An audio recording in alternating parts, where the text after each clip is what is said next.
If you have one of these Weber grills, this is a Weber Spirit 3-burner.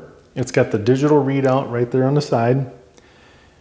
And you're getting that E10 alarm, I'm going to show you how to fix it.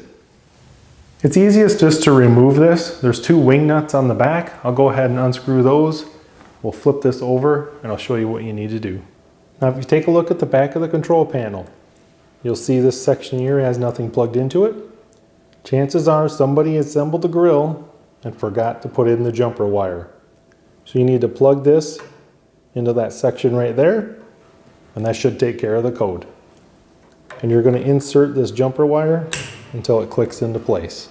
Now that we have the jumper wire in there, we'll go ahead and reassemble and test it out. And now you'll see that everything's working. Grill temperature is 57 degrees and the error is gone. Hope you guys enjoyed the video. I hope your grill is back to working condition. Thanks for watching.